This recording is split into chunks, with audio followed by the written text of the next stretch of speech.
Tardes. Bienvenidos a una semana más de webinars organizados por la Junta de Decanos de Colegios de Contadores Públicos del Perú, dentro de esta labor de poder difundir nuestro marco normativo contable con el propósito de poder fortalecer nuestras competencias en el ámbito de aplicación de las normas internacionales de información financiera. El día de hoy tenemos programado con el Comité Técnico Nacional de Normas Internacionales de Información Financiera, tocar la NIF 16, enmiendas a la NIF 16, las cuales van a estar a cargo de nuestro expositor, gran amigo también, miembro del Comité Técnico Nacional de Normas Internacionales de Información Financiera, Mario Alfaro Luperdi.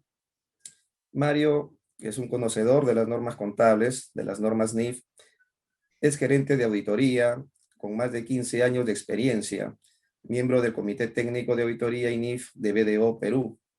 Es también miembro del Comité Técnico de NIF de la Junta de Decanos del Colegio de Contadores Públicos del Perú. Asimismo, también pertenece al Comité Técnico de NIF del Colegio de Contadores Públicos del Callao.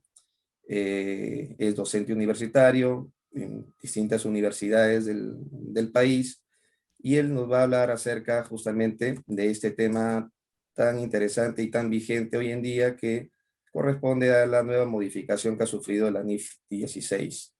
Recordemos un poco acerca de la NIF 16, esta norma pues que entró en vigencia en nuestro país a partir del 1 de enero del año 2019, estableció nuevas reglas de reconocimiento, de medición, presentación y divulgación para la contabilización de los arrendamientos.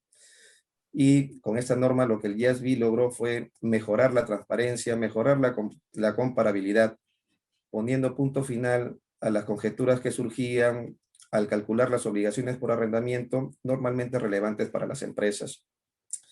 Esta norma pues aporta la tan deseada transparencia, ¿no?, sobre los activos y los pasivos de las empresas, lo que supone que la financiación de los arrendamientos que antes estaban fuera del estado de situación financiera ya no van a seguir ocultos, sino que se incorporan. Recordemos también de que en el mes de mayo del año pasado, del año 2020, el IASB justamente efectuó una modificación a esta norma y estaba referida al tratamiento contable de las reducciones de las rentas de alquiler relacionadas al COVID. Recordemos que este tema de la pandemia pues trajo consigo una serie de impactos, y los agentes económicos, el gobierno, las empresas tuvieron que tomar también acciones a efectos de poder minimizar los efectos de dicha pandemia, ¿no? Y una de ellas fueron las renegociaciones que se presentaron en los contratos de arrendamiento entre arrendatarios y arrendadores, y a través de estas se comenzaron a dar, entre otras, reducciones a las rentas de alquiler. Esa modificación fue oficializada por una resolución del Consejo Normativo de Contabilidad, que fue la número 1 del año 2020. Sin embargo, la pandemia ha continuado, y es el caso que ahora en el mes de marzo de este año 2021, el IASB nuevamente efectuó una modificación a la NIF 16.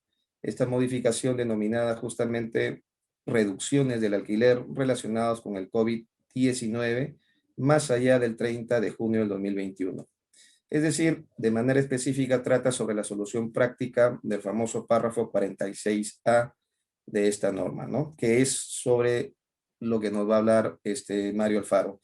Mi nombre es Juan Carlos Uceda, presidente del Comité Técnico Nacional de Normas Internacionales de Información Financiera, y le doy pase a Mario para que pueda empezar con su exposición. Adelante, Mario. Muchas gracias, Juan Carlos. Gracias también a la invitación que nos hizo llegar la Junta para participar en esta semana de webinars que tenían programado. Bien, voy a compartir con ustedes la presentación, el PowerPoint.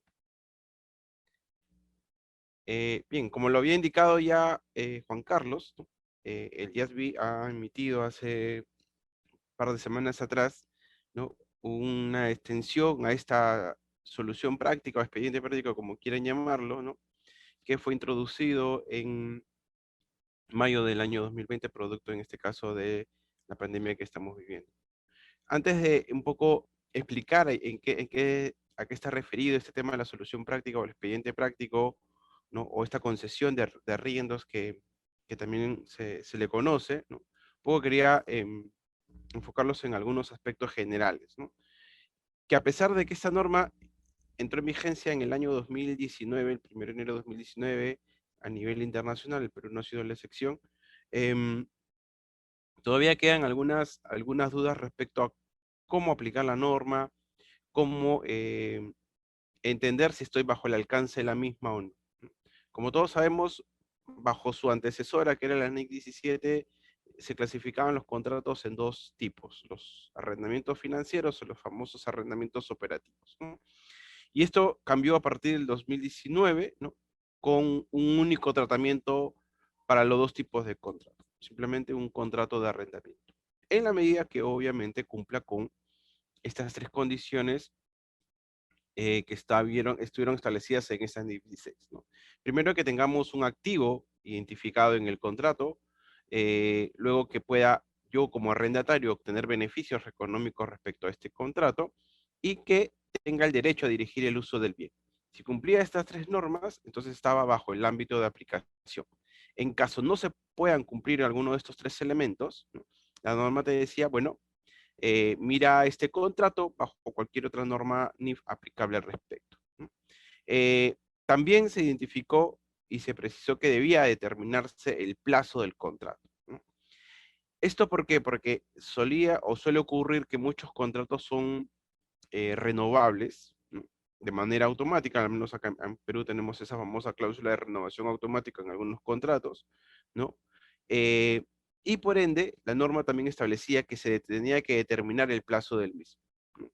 Considerando opciones de extensión que podían haber al contrato u opciones de terminación al mismo, en la medida que obviamente el arrendatario tenga certeza razonable de que él pueda ejercer esa extensión o esa terminación.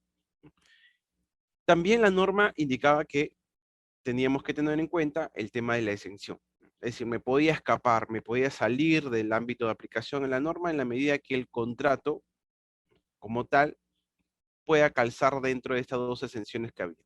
O que fuera un arrendamiento a corto plazo, entendiéndose a corto plazo, 12 meses o menos, ¿no? Sin obviamente opción de compra y también sin opción de renovación, o si era un arrendamiento de bajo valor, la cual este activo subyacente que estaba implícito en el contrato, ¿no? Ese activo identificado, eh, cuyo valor como nuevo en el mercado sea como referencia menor a $5.000, ¿no?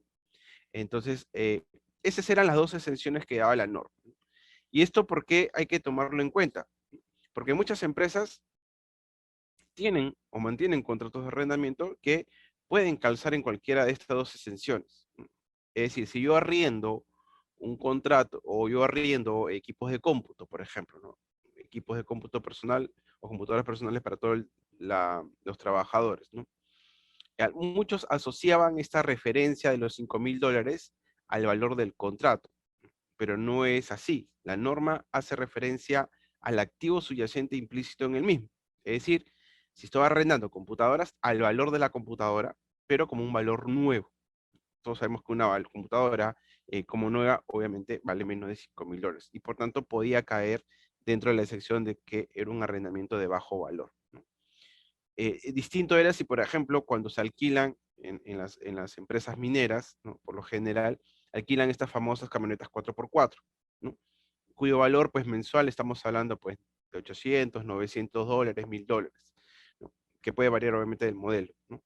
Eh, y como repito, algunos asociaban el valor de lo que yo pagaba, pero no, lo que teníamos que analizar no era el valor que yo pagaba, sino lo que teníamos que analizar era el valor del activo que estaba alquilando, arrendando, que en este caso era un vehículo cuyo valor de nuevo, obviamente, en el mercado superaba los $5.000 como referencia. Entonces, eso hay que tenerlo claro porque las empresas siguen celebrando contratos de arrendamiento, ¿no? Y por ende tiene que estar siempre presente este análisis respecto a si es que puede aplicar alguna excepción al mismo o no. Luego de ello, luego de determinar que estoy ante un contrato, determinar el periodo y ver si podía aplicar alguna exención, ya venía la parte de los cálculos, que como Juan Carlos lo ha indicado al inicio, ¿no?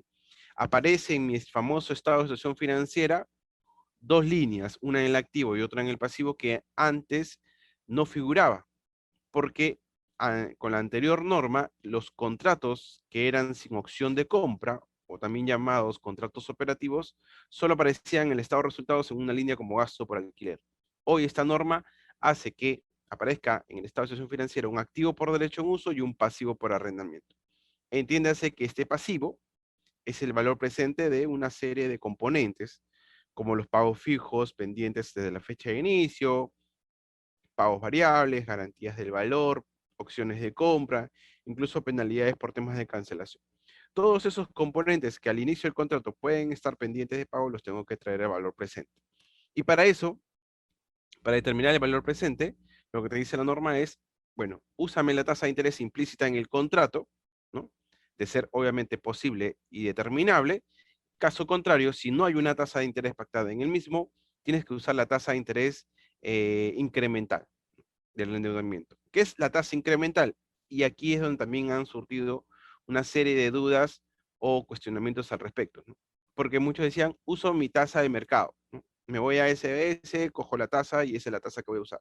No, la tasa incremental, cuando obviamente te corresponde usarla, al no haber tasa de interés implícita, es la tasa que te costaría a ti como entidad, ¿no? Contratar, si es que contrataras un financiamiento para la adquisición de ese activo, ¿no?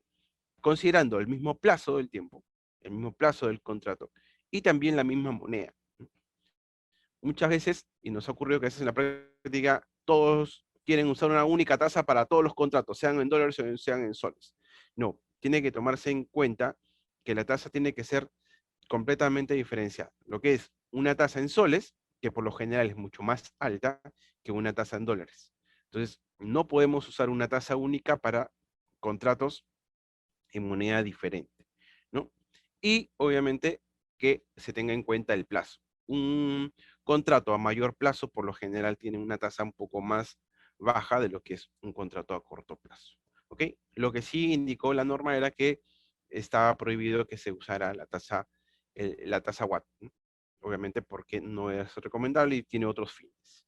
Entonces, esto me servía para traer el valor presente ese pasivo por arrendamiento, que iba a servir de base para hallar mi famoso pasivo por arrendamiento. Perdón, mi activo por derecho de uso. Este activo por derecho en uso, parte de ese pasivo, se le agregan costos iniciales, se le agregan pagos que puede haber hecho al inicio del contrato, la cuota inicial, por ejemplo, costo de eliminación o restauración o desmantelamiento, si es que estoy en un lugar donde obviamente voy a tener que resanar el espacio donde me encuentro, y obviamente descontar cualquier incentivo que pueda haber por el arrendamiento mismo. Entonces, con eso, en el momento inicial, yo tengo el activo por derecho en uso y el pasivo por arrendamiento. Y aquí viene otro tema. Ese activo, ¿dónde lo muestro? ¿No? Lo muestro en una línea separada en el estado de situación financiero, lo muestro dentro del rubro de activos fijos. Bueno, en realidad va a depender, porque si estamos hablando de arrendamientos de maquinarias, puedo mostrarlo dentro del rubro de propiedades, planta y equipo, pero en una línea separada. No mezclarlo con las maquinarias que puedan ser propias de la entidad. En este caso tendría que mostrar maquinarias sin opción de compra. Podríamos ponerle terminología, ¿no? Y mantener por separado, tanto en la parte del costo como en la parte de depreciación, ¿no? O puede ser que este bien a su vez lo arriende, ¿no?, a una parte relacionada o un tercero. Pues, obviamente puedo incluirlo como parte de mis propiedades de inversión. O si estamos hablando de un activo, de una empresa que tiene, imaginemos, 150, 200 contratos, porque tiene tiendas por todo el Perú, ¿no? Y obviamente el importe es significativo, tendría que mostrarle una nota separada, ¿no?, dentro de mis activos del estado de situación financiera. Entonces, obviamente la presentación va a depender mucho de, obviamente, en la magnitud del importe, ¿no?, y la categoría en la cual obviamente se encuentra. Luego de ello, lo que dice la norma es que, ¿qué vas a hacer con ese activo por derecho en uso? Va a pasar a un proceso de depreciación o amortización, como quieran utilizar el término, a veces por términos de traducción, puede usarse el término de depreciación. Se usa bajo el modelo del costo, es decir, ese activo por derecho en uso se va a depreciar. Ahora, ¿cómo lo deprecio? La norma te decía claramente también, o perdón, te dice claramente, lo puedes hacer mediante la vida útil del bien o mediante el plazo del contrato. ¿De qué va a depender ese modelo de medición? Bueno, lo vas a hacer en función a la vida útil si al final del contrato te vas a quedar con él. Es decir, es un contrato de arrendamiento con opción de compra. Y lo vas a depreciar en función al plazo del contrato cuando al final del contrato tengas que devolver el activo. Entonces, en este caso, porque durante ese plazo tienes el derecho a usar el bien. ¿Qué va a pasar por el lado del pasivo? Ese pasivo inicial se va a incrementar, porque como lo he traído a valor presente, lo voy a incrementar para reconocer el interés y lo voy a descontar para reconocer algún pago por arrendamiento. Y también va a sufrir una variación por mediciones o modificaciones. Y aquí vamos con el tema en concreto. Ese pasivo puede modificarse por alguna modificación a la cláusula del mismo. ¿Cómo debe ser el tratamiento? Hasta antes de que el DIASB entablara o estableciera esta solución práctica, ¿no? O este expediente práctico, ¿no?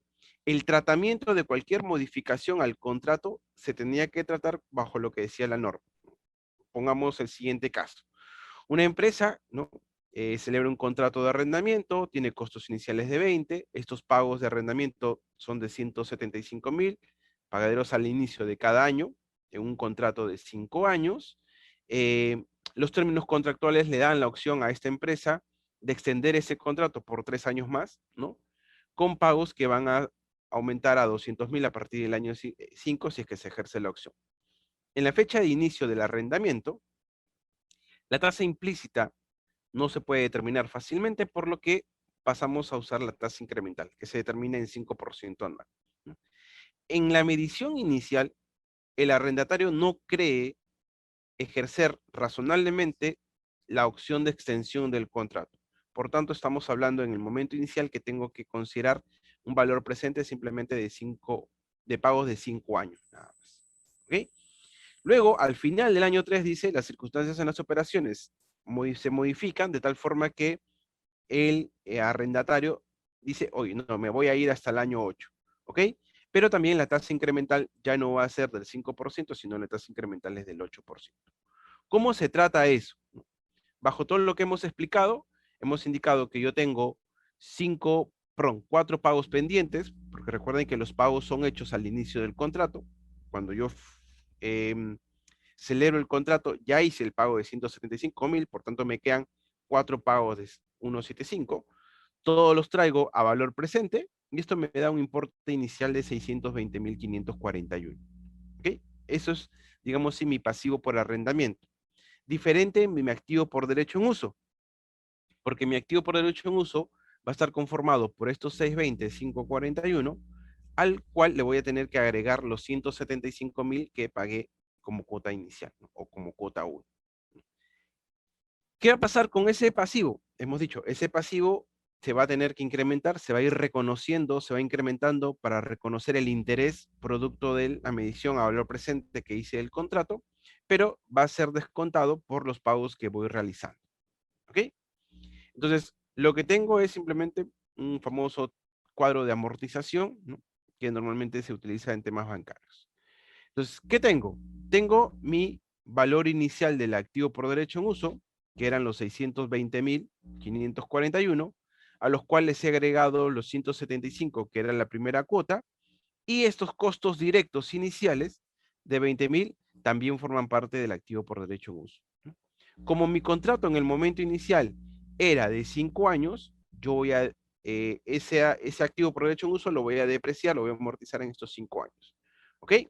Como lo estoy haciendo al momento o al año 3, que hay el cambio, que hay la modificación al contrato, yo tengo una depreciación acumulada de 490,000 dólares, ¿no? Cuyo valor en libros, importe en libros, costo menos depreciación, me da 326,000. Eso es lo que voy a tener por el lado del activo por derecho en uso. Pero por el lado del pasivo, ¿no? Voy a tener un pasivo, ¿no? Que vale, en este caso, 342,000. Ahora, ¿qué va a pasar en el año 3? En el año 3 digo, oye, ya no el contrato va a ser de 5 años, sino que me voy a ir hasta el año 8. Ok. Entonces, ese pasivo que yo tengo registrado en ese momento, ¿no? o las cuotas pendientes que yo tenía al cierre del año 3, ¿ok? ¿Qué me quedan? Me quedan dos pagos de 175, que sería la cuota del año 4 del año 5, y según los datos del caso me dicen que a partir de la adenda o a partir de la modificación, si es que se va a extender el contrato, las cuotas van a subir a, 800, a $200,000, ¿no? Y también la tasa incremental va a ser del 8%. Entonces, ¿qué hago? Me paro en el año 3, me detengo en el año 3 y digo, me quedan 2 años a cuotas de 175, pero me quedan adicional 3 años a cuota de 200. Todos esos pagos pendientes los voy a traer a valor presente. ¿Cómo? Ya no con la tasa de descuento del 5%, sino con la tasa del 8%, que es la nueva que he identificado. Entonces, todos esos pagos me dan $814,000, ¿no? ¿Cuál era mi pasivo al cierre del año 3? Al cierre del año 3 tengo un pasivo por $342,000. ¿Ok? Entonces comparo mi nuevo pasivo, 814,000, con mi pasivo en libros, 342, tengo que hacer un ajuste al pasivo de 472. ¿Qué va a pasar o cómo voy a tratar ese ajuste? Ese ajuste lo voy a tratar incrementando el activo por derecho en uso y también incrementando el pasivo por arrendamiento. Eso es lo que me decía la norma. Así tenía que tratar yo cualquier modificación que se haga al contrato. ¿Ok? Pero, como todos sabemos, vino este tema en la pandemia. Nos mandaron todos a confinamiento en marzo del año 2020, ¿no? Nos obligaron a las empresas a tener que cerrar, ¿no? A no realizar operaciones, porque recordemos que el proceso de reactivación, al menos acá en Perú, se dio por fases, la 1 la 4, y el tema fue, oye, yo, imaginemos, yo empresa que tengo mi local en un centro comercial, en el Jockey Plaza, en Plaza San Miguel, en Mega Plaza, Plaza Norte, ¿qué hago? ¿No? ¿Qué hago si el gobierno me ha cerrado? No es que yo no quiera trabajar porque no quiero, el gobierno me ha obligado a cerrar. Entonces, ahí las empresas empezaron a hacer tratativas con los arrendadores, ¿no? Con estos centros comerciales. Oye, ya, ok, no estoy trabajando no porque yo quiero ni porque tú quieres, nos han obligado, pero no es estable que yo tenga que seguir pagándote la misma cuota de arrendamiento, ¿no? Pero el problema venía que si había una modificación al contrato, tenía que hacer todos estos recálculos y afectar tanto el activo por derecho en uso y el pasivo por arrendamiento. Y eso en un contrato es sencillo. Imagínense en empresas que tienen 20, 30, 100, 150, 200 contratos, ¿no? Que tienen contratos pues a 5, 10, 15, como me ocurrió, 99 años. Imagínense hacer todo ese reproceso de cálculos y poder determinar y asignar a cada uno el activo o cuánto se modificaría el activo y el pasivo correspondiente.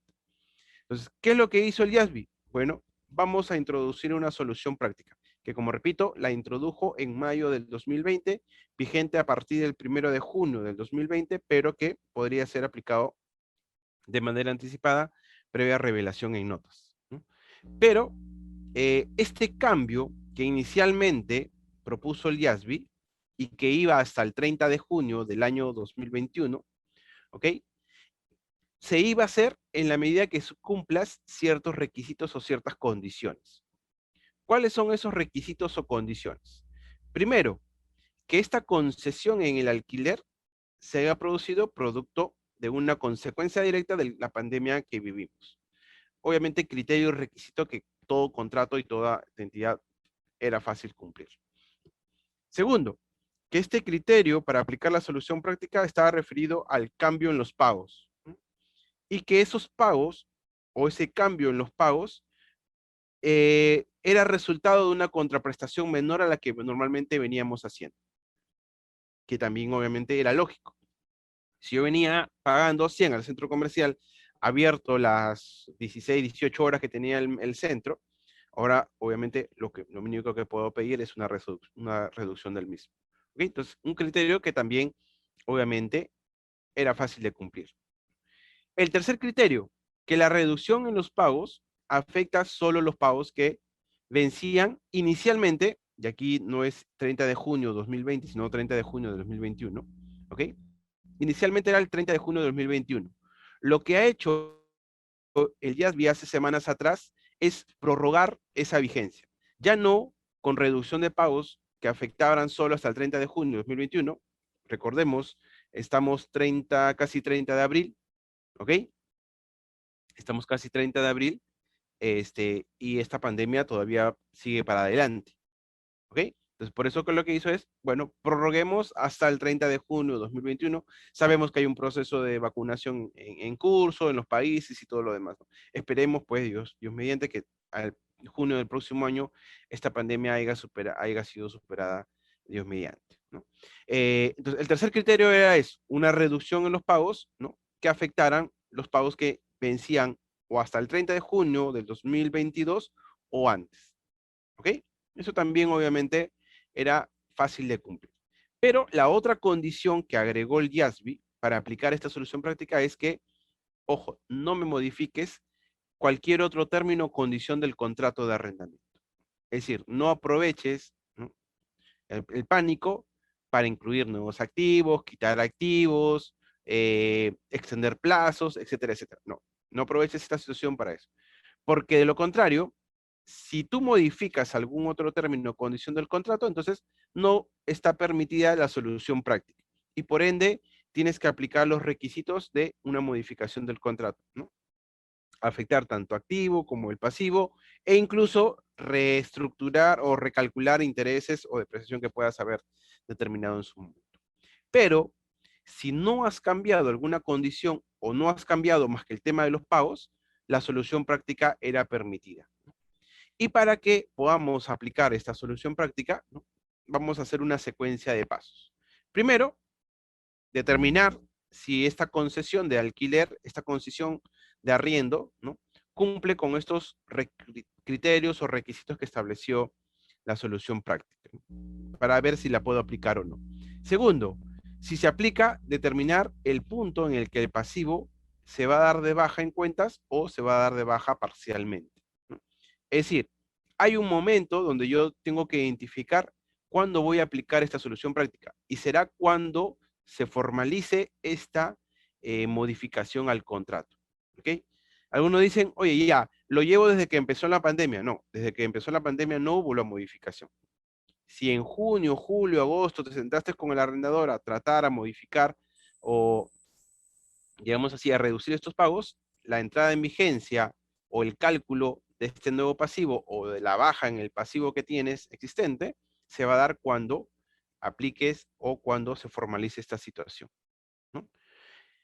Y digo, iba de la mano con el paso número 3. Y el paso 4, ¿no?, reconocer el efecto que puede determinarse al volver a medir el pasivo por arrendamiento en el estado de resultados. ¿Dónde lo voy a afectar? Pues lo voy a afectar al resultado del ejercicio, ya sea como una ganancia o pérdida, dependiendo del caso. En la mayoría de casos que yo he podido observar en la práctica, siempre han generado ganancia a la entidad, ¿no? Vamos con unos casos prácticos para que se pueda entender esta situación. El arrendatario A celebra un contrato de arrendamiento para una tienda en un centro comercial con el arrendador B, el 1 de enero de 2019 por un plazo de 3 años. Los pagos son de 500 por mes. En abril del 2020, como consecuencia del COVID, las partes acuerdan que los pagos de mayo, junio y julio no van a hacerse efectivos, va a ser una condonación, ¿no?, pero que esos importes dejados de pagar en estos 3 meses van a ser ajustados en las cuotas restantes del contrato. Las partes acuerdan también, aprovechan esta modificación al contrato, esta adenda, para extender el plazo del contrato por 2 años adicionales.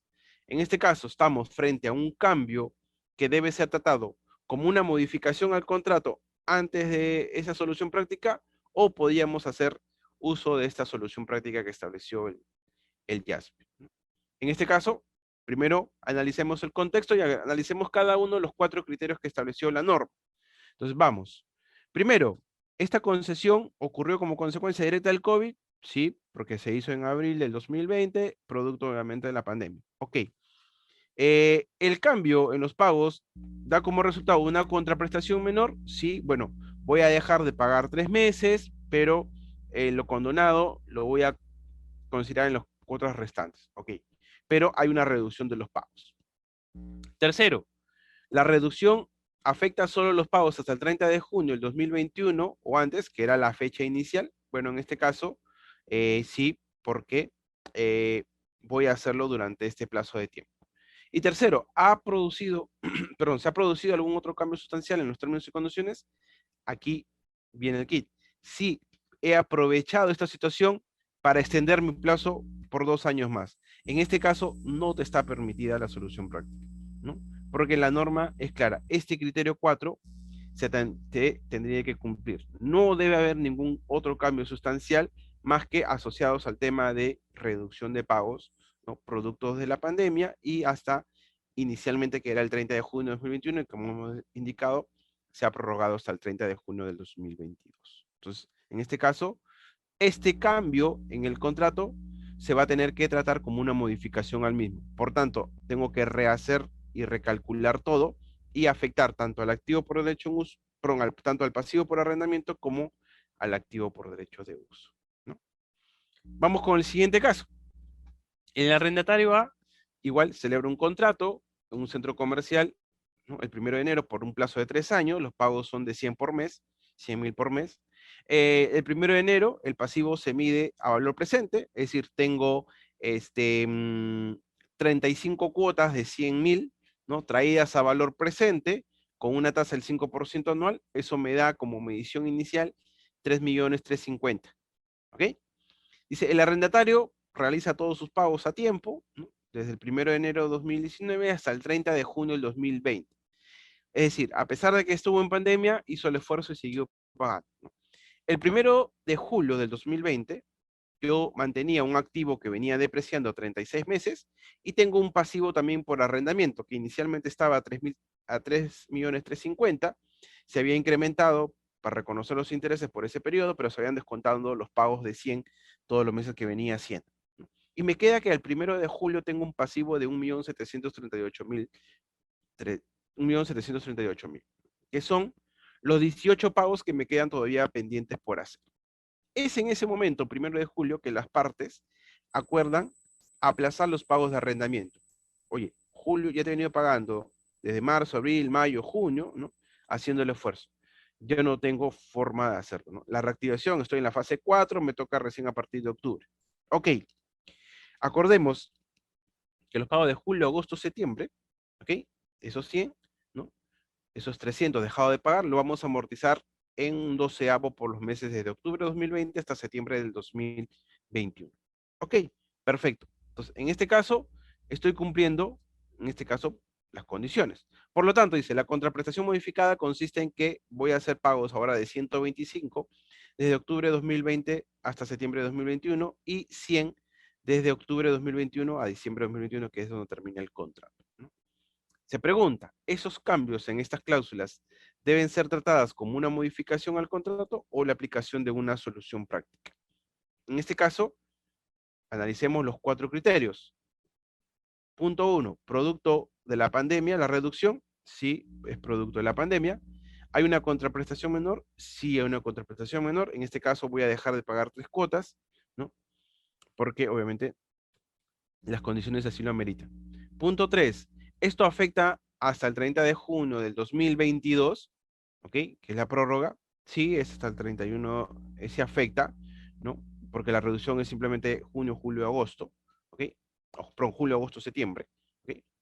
¿Has modificado alguna otra cláusula del contrato? No, no se ha modificado ninguna otra cláusula. Ah, ok, entonces procede en este caso al cumplir los 4 requisitos, los 4 criterios, al haberse cumplido, procede entonces a aplicar esta solución práctica. ¿Qué quiere decir? Vas a medir nuevamente el pasivo por arrendamiento. Recordemos que yo tenía un pasivo anterior registrado en libros de 1.738.000. Ese nuevo pasivo, ¿no? Con esos 3 cuotas dejada de pagar y el incremento en los meses posteriores hasta el cierre del contrato, me da como valor 1.729.000. Frente al 1.738.000 que yo tenía en libros, se produce una diferencia de 9.000. ¿Qué va a pasar?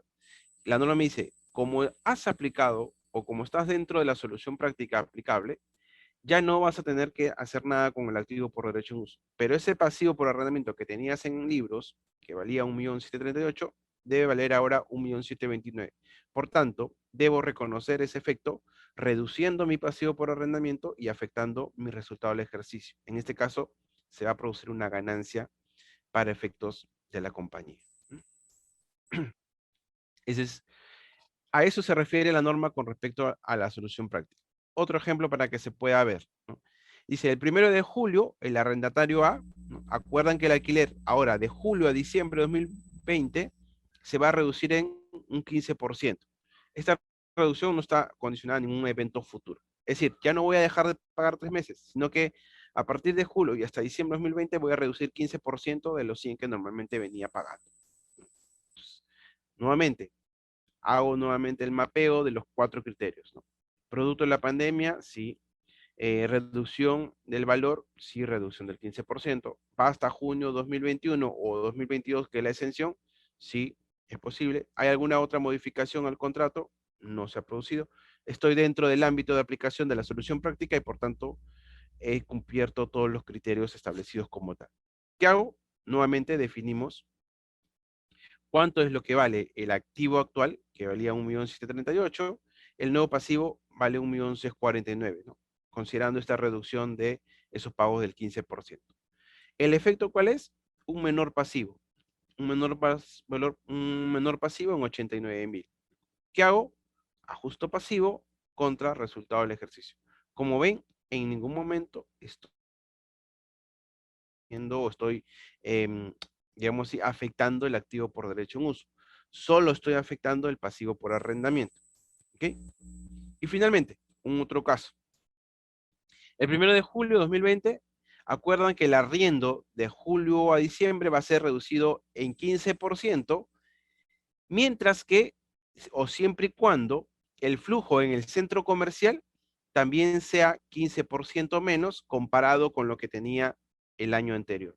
Es decir, me están condicionando que me van a rebajar la cuota de alquiler en 15% en la medida que los flujos de personas que puedan acudir al centro comercial también sean en 15% en ese mes comparado con el ejercicio anterior, ¿no?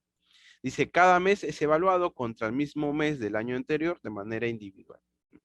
Si se va a dar una reducción para un mes en particular, dice, para el cual el arrendatario habrá pagado por adelantado. Esta reducción del 15% se aplicará contra el pago que ocurre el próximo mes, ¿no? Entonces, la pregunta es, ¿esto debería tratarlo como una modificación al contrato o debería considerarlo como una aplicación de la solución práctica y afectar solo el pasivo? ¿Qué, qué tenemos aquí? Bueno, vamos, supongamos que esta concesión cumple los requisitos, ¿no?, de los 4 criterios, ¿no? ¿Qué pasa? El pasivo por arriendo es medido nuevamente al final de cada mes si el flujo en el centro comercial cumple esa condición. Es ahí cuando esta concesión de arriendo se hará efectiva. Es decir, los pagos por arriendo han sido incondicionalmente modificados, ¿no? Por ejemplo, ¿no?, es necesario comparar el pasivo por arrendamiento nuevo y el anterior, el que tenía en libros, ya que la concesión no va a afectar el valor presente de todos los pasivos por arrendamiento, sino que va a afectar en ese mes en particular. ¿Qué quiere decir?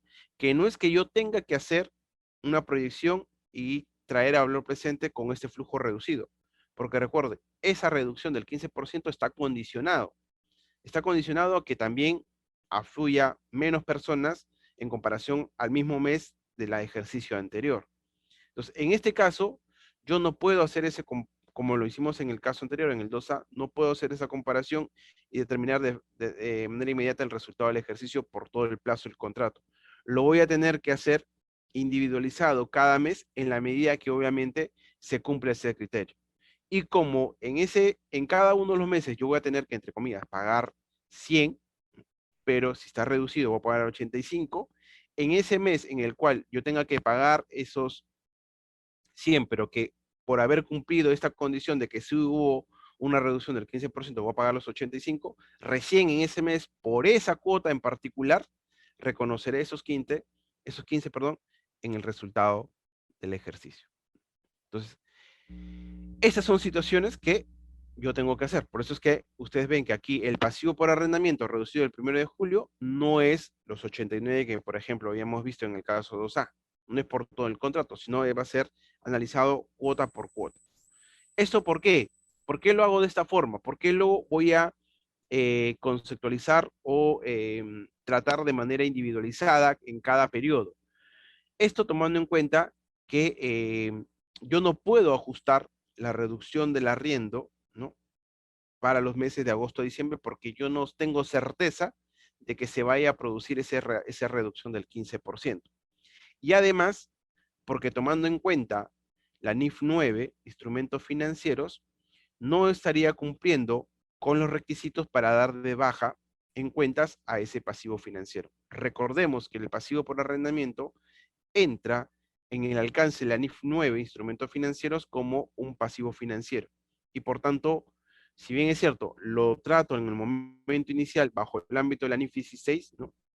Después, inmediatamente tengo que hacer el análisis bajo la NIF 9 de instrumentos financieros y ver las condiciones que se tienen que cumplir para ver si se da de baja o no con el mismo.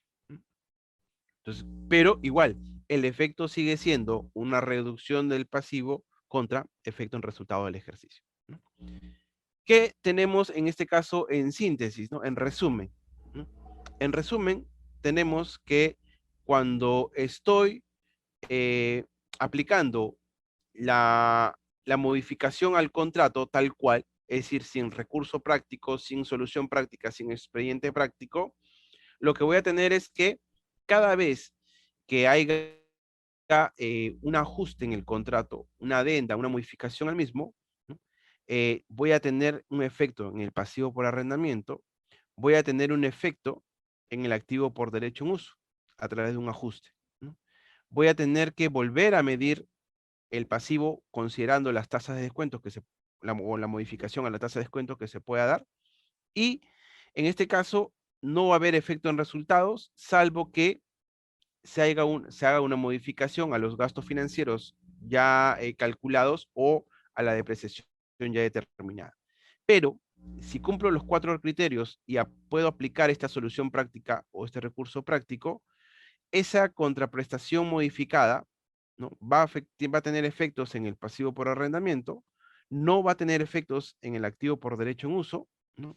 No va a haber, por ende, algún cambio en la tasa de descuento y cualquier diferencia entre entre el pasivo en libros y el nuevo pasivo se registrará de manera inmediata en el resultado del ejercicio. Entonces, tenemos con esta modificatoria, o perdón, con esta ampliación que ha hecho el IASB hace semanas atrás, que este tratamiento de la solución práctica para los contratos de arrendamiento que están bajo el ámbito de aplicación de la NIF 16, que inicialmente iban sobre pagos hasta el 30 de junio del 2021, ha sido extendido hasta pagos que se puedan hacer hasta el 30 de junio del año 2022. Eso es lo que, obviamente, en este caso, quería compartir con ustedes respecto a esta solución práctica. Gracias. Bien, bien, Mario. Para felicitarte por la exposición bastante práctica, sobre todo, ¿no? Que eso es lo que muchas veces los que formamos parte de la comunidad contable siempre exigimos, y ese es un poco el sentido de estos webinars al momento de desarrollar temas o asuntos técnicos, como es el caso de las normas internacionales de información financiera. Es evidente, pues, que la NIF 16 o bajo el escenario de la NIF 16, estos arrendamientos operativos, así como los financieros, como bien lo mencionabas al inicio de tu exposición, en la vieja contabilidad había dos tipos o dos modelos de contabilización, y ahora con esta NIF 16 se crea un único modelo de contabilización. Pero también es cierto que ese único modelo de contabilización, como comentábamos antes del inicio de este webinar, cambia también el resultado de los ratios, de las métricas claves de los negocios, ¿no? Entonces, y esos cambios en dichas métricas generan potenciales efectos.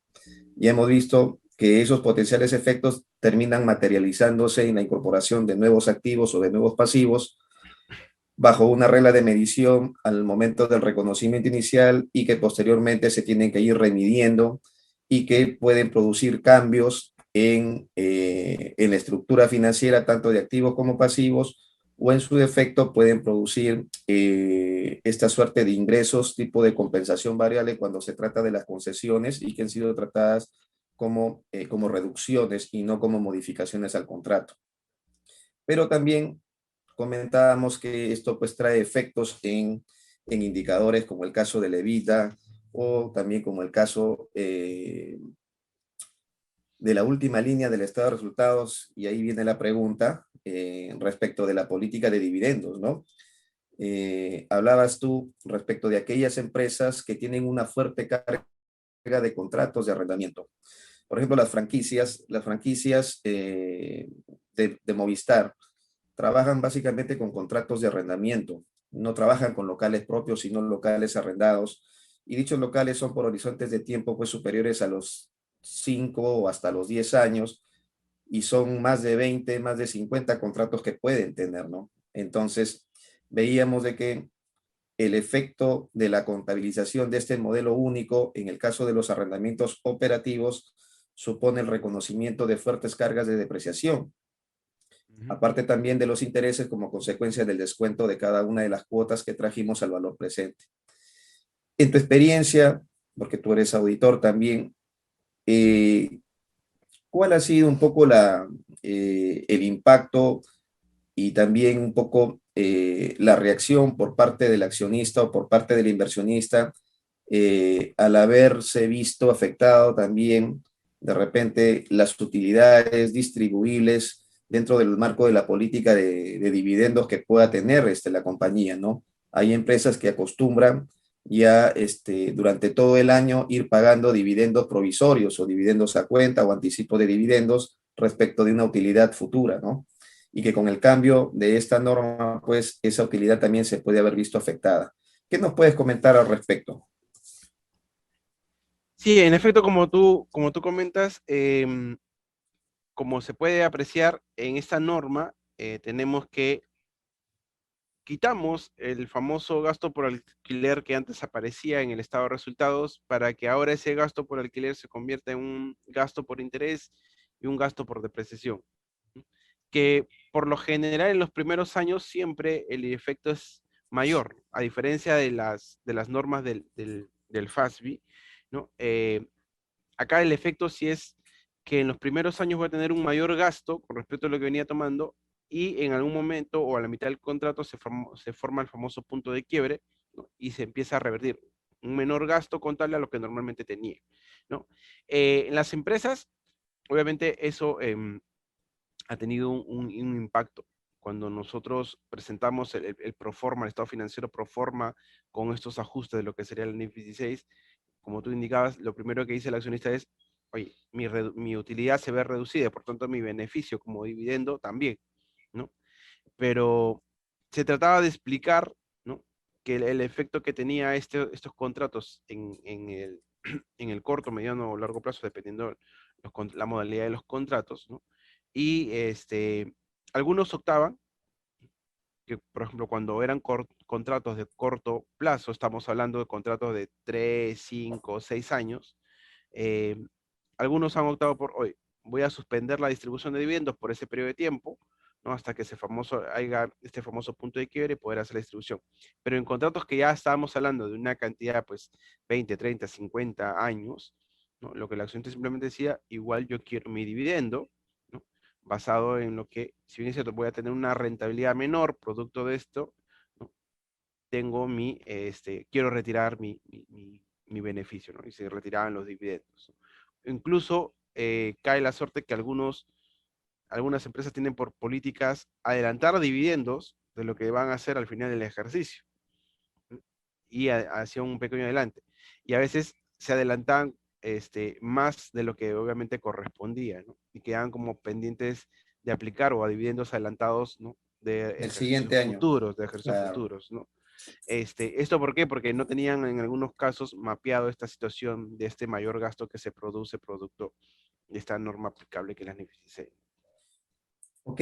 Mario, me llamó bastante la atención y es un tema un poco de discusión, el tema de la calificación del pasivo por arrendamiento, de llevarlo al ámbito de la NIF 9, instrumentos financieros como un pasivo financiero, a propósito de nuestro plan contable general empresarial, que fue modificado ya en mayo del 2019 también. Eh, Cuando nosotros vemos un poco la metodología del cálculo del pasivo por arrendamiento, ¿sí? En cierta manera, en parte se asemeja a cuando yo hago la estimación, porque estamos hablando aquí de una estimación, a la estimación de una provisión por cierre de mina, ¿no? Porque también tengo un tratamiento respecto de la actualización o la remedición de la provisión por cierre de mina, y justamente voy jugando el efecto financiero por cuestión del tiempo, porque no es lo mismo descontar, no sé, pues 20 años que 19, que 18, que 17, y también por efecto del cambio probablemente en la tasa de descuento, haciendo la marcada diferencia que, como bien tú lo mencionaste, en el caso de la NIF 16 no podemos utilizar el WAC, ¿no? Ni el COC, sino que utilizamos una tasa de interés implícita y, a falta de esta, una tasa incremental. Pero cuando hablamos nosotros del pasivo por arrendamiento, vinculado al arrendamiento operativo, no al arrendamiento financiero, porque el arrendamiento financiero sí es propiamente financiero.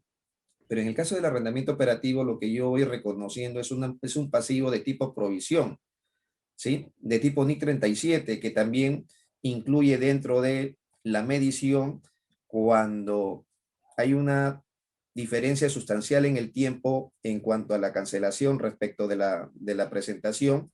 Yo tengo que incorporar los efectos del valor del dinero en el tiempo y descuento esa provisión. Entonces, esa provisión medida, el valor presente o el valor actual, por los importes de arrendamiento forzosos, por los importes de arrendamiento ya comprometidos, incluyendo plazos de opción de renovación, como tú mencionabas, se va ajustando también periódicamente, y ese ajuste se va jugando como contra un gasto financiero, ¿no? Entonces, sí, quisiera ahí de repente que me clarifiques o nos clarifiques en cuanto a la calificación. ¿Es un pasivo financiero o es una provisión? Mira, si vamos al estricto de cómo se determina ese pasivo por arrendamiento y cómo se va midiendo de manera posterior, ¿no? Recordemos que ese pasivo trae a valor presente, como tú mismo lo has dicho, los flujos futuros que voy a desembolsar, pero la norma establece que en la medición posterior ese pasivo se incrementa para reconocer el interés, ¿no?